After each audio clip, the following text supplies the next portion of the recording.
नमस्कार और एक बार फिर से आप सभी का स्वागत है, जिसमें कि हम स्टेप बाय स्टेप मैनर में अपने घर के लिए सोलर सिस्टम डिज़ाइन करना सीख रहे हैं। और अभी इतने स्टेप कवर करने के बाद आप एकदम करीब आ गए हैं अपने घर के लिए सोलर सिस्टम डिज़ाइन करने के लिए।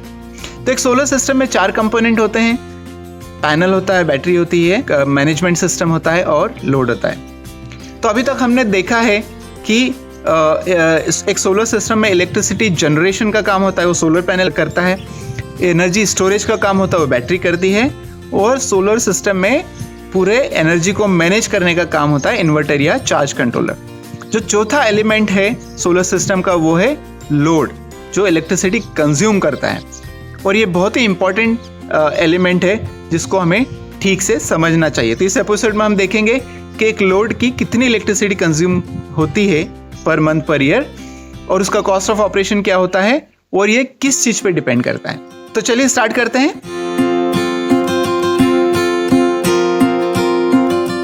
जब हम सोलर सिस्टम की बात कर रहे हैं तो हमारा लोड कितनी एनर्जी लेता है ये बहुत ही इंपॉर्टेंट फैक्टर है।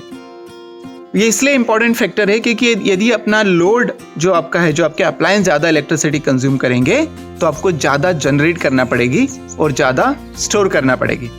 ठीक वैसे ही है, जैसे हमारा एक्सपेंडिचर ज़्यादा है तो हमें इनकम ज़्यादा करना पड़ेगी, वैसे ही आपका अप्लायंस का इलेक्ट्रिसिटी कंजम्पशन ज़्यादा है तो आपको ज़्यादा जनरेट करना पड़ेगा और ज़्यादा स्टोर करना पड़ेगा। एक अप्लायंस कितनी एनर्जी कंज्यूम करता है किस पर डिपेंड करता है? ऑफ कोर्स हम कितना समय उसको उपयोग करते हैं उस पर डिपेंड करता है। जैसे हमने ऑलरेडी देखा है कि जो एनर्जी कंजम्पशन होता है उसमें 2 पैरामीटर्स होते हैं। एनर्जी का फॉर्मूला क्या है? Power multiplied by hour. कितना पावर वो अप्लायंस का है और कितने घंटे चलता है। तो जाहिर सी बात है कि जितने घंटे हमें चाहिए उतने चाहिए, तो हमें उसमें कॉम्प्रोमाइज़ नहीं करना है। तो यदि हमें लाइट 10 घंटे चलाना है तो 10 घंटे चलाना है, फ़ैन 10 घंटे चलाना है तो 10 घंटे चलाना है। तो जो बचा दूसरा पैरामीटर है एनर्जी कैलकुलेशन में वो है पावर। तो ये पावर बहुत इंपॉर्टेंट है। यदि आपको सेम काम करने के लिए ज़्यादा पावर अप्लायंस को चाहिए तो इसका मतलब है वो कम एफिशिएंट है। तो एक अप्लायंस सेम काम करने के लिए, यदि मैं लाइट की बात करूँ तो मुझे सेम लाइट आउटपुट चाहिए, तभी मैं अलग अलग टेक्नोलॉजी को कंपेयर कर सकता हूँ। यदि मैं फ़ैन की बात कर रहा हूँ तो मुझे फ़ैन में सेम एयर सर्कुलेशन चाहिए, तभी मैं अलग अलग टेक्नोलॉजी की बात कर सकता हूँ। तो अलग अलग टेक्नोलॉजी में अलग तरीके से वही काम किया जाता है, तो उसके कारण उसकी पावर की रिक्वायरमेंट कम ज़्यादा हो सकती है, उसकी एफिशिएंसी कम ज़्यादा हो सकती है।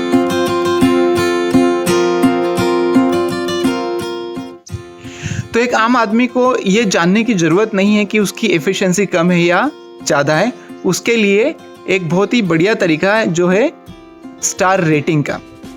कई सारे देशों में अपने अपने स्टार रेटिंग के सिस्टम होते हैं। भारत देश में जो स्टार रेटिंग का सिस्टम है वो ब्यूरो ऑफ एनर्जी एफिशिएंसी ने दिया है, जो कि गवर्नमेंट ऑफ इंडिया के अंदर आती है।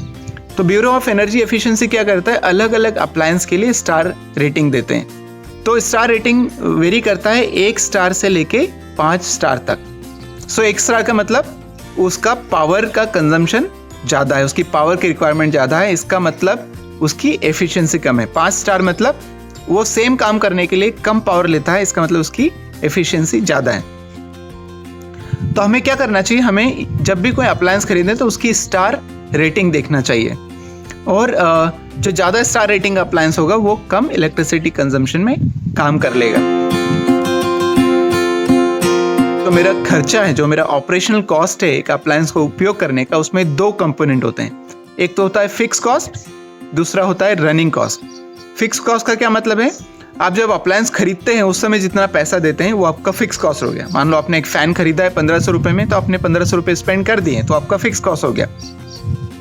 परंतु दूसरा जो कंपोनेंट होता है वो है रनिंग कॉस्ट।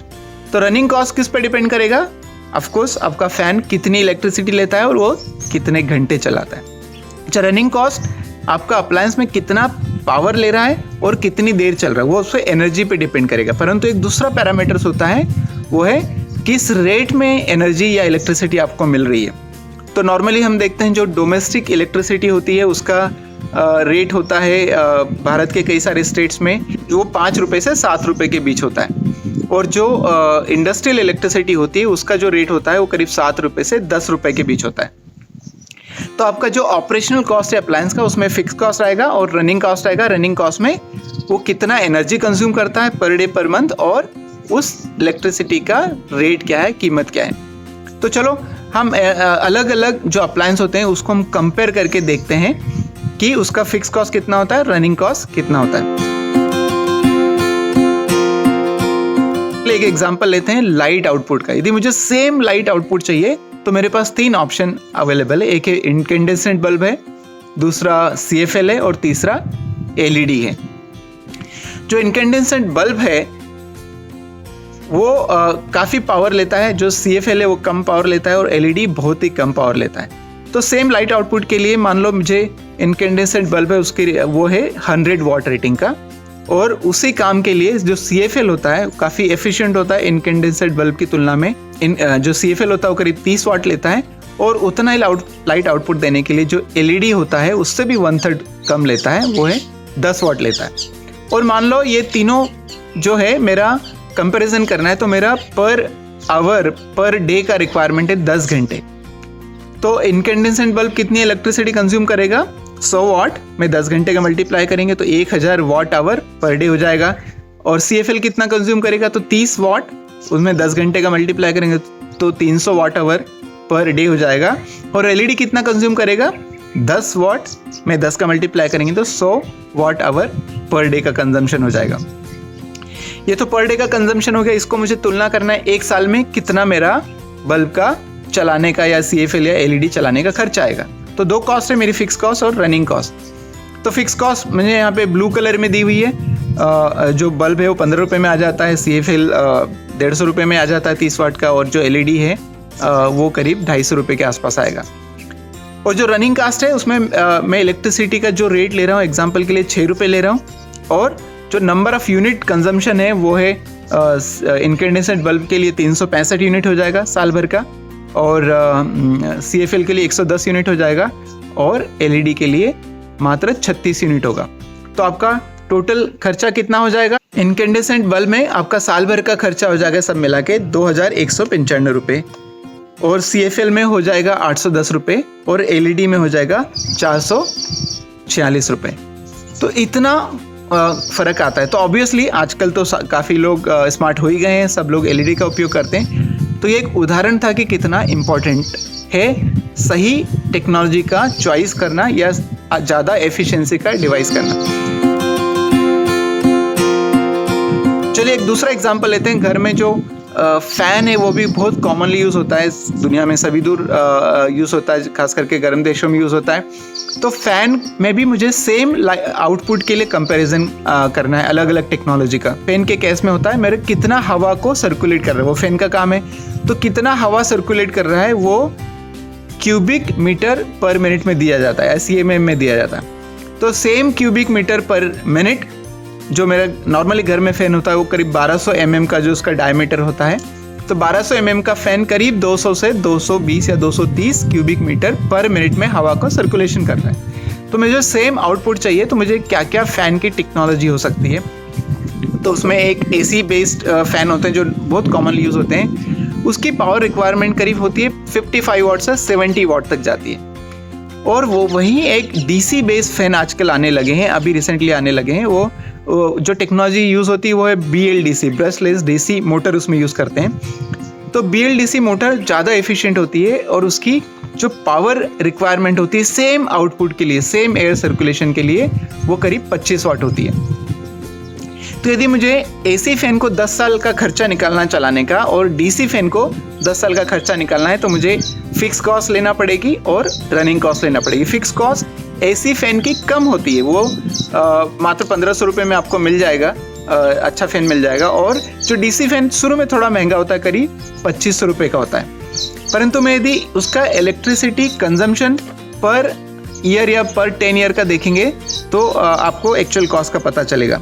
एग्जाम्पल लेता हूँ, AC फ़ैन में 60 वाट का फ़ैन का और DC का 25 वाट का फ़ैन लिया।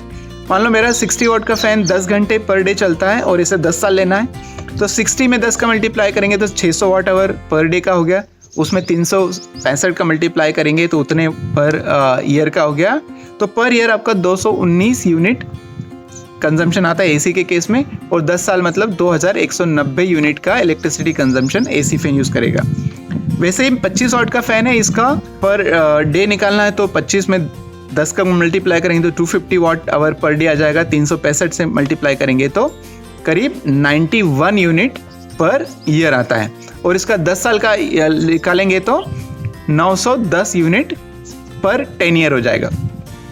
तो ये तो मेरा एनर्जी का कंजम्पशन हो गया और मैंने कॉस्ट बता दिए। तो टोटल कॉस्ट निकालते हैं। यदि मैं टोटल कॉस्ट को देखूं तो आपको पता चलेगा कि जो एसी फैन को 10 साल 10 घंटे रोज चलाने का जो खर्चा है वो है 14,940 रुपये, और वहीं डीसी फैन को 10 साल तक चलाने का 10 घंटे रोज चलाने का खर्चा है 7,960 रुपये। तो हमने क्या देखा कि शुरू में आपका जो एफिशिएंट अप्लायंस थोड़ा महंगा होता है, परंतु लॉन्ग टर्म में जो हमें खर्चा होता है वो काफ़ी कम होता है और बहुत फ़र्क पड़ता है। टेक होम मैसेज यही है कि ज़्यादा एफिशिएंसी वाले अप्लायंस में शुरू में खर्चा करना अच्छा होता है, नहीं तो हमें बाद में ज़्यादा खर्चा पड़ता है लंबे समय में। और ख़ास करके सोलर सिस्टम की हम बात करें तो हमें कंपोनेंट के साइज़ कम करना है, कम से कम पैनल में मेरा काम हो जाए, कम से कम बैटरी में काम हो जाए। उसके लिए आपको ज़रूरी है कि आप कम इलेक्ट्रिसिटी कंज्यूम करने वाले एफिशिएंट अप्लायंस का ही चयन करें, भले ही वो शुरू में थोड़े महंगे क्यों ना हो।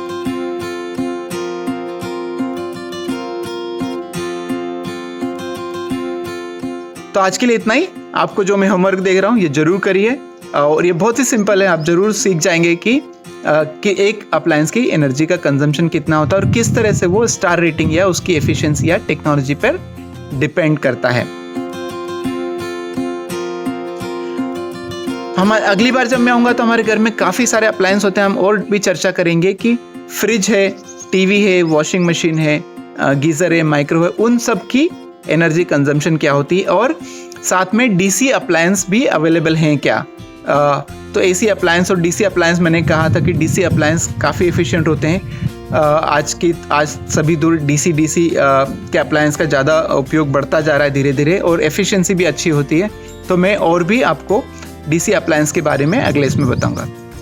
तब तक के लिए आपको वीडियोस पसंद आ रहे हैं तो ज़रूर लाइक कीजिए, शेयर कीजिए, कमेंट कीजिए और सब्सक्राइब कीजिए अभी तक नहीं किए हो। और अपने घर पे रहिए, सुरक्षित रहिए, और अगली बार फिर से हम मिलेंगे अगले स्टेप के लिए। तब तक के लिए धन्यवाद।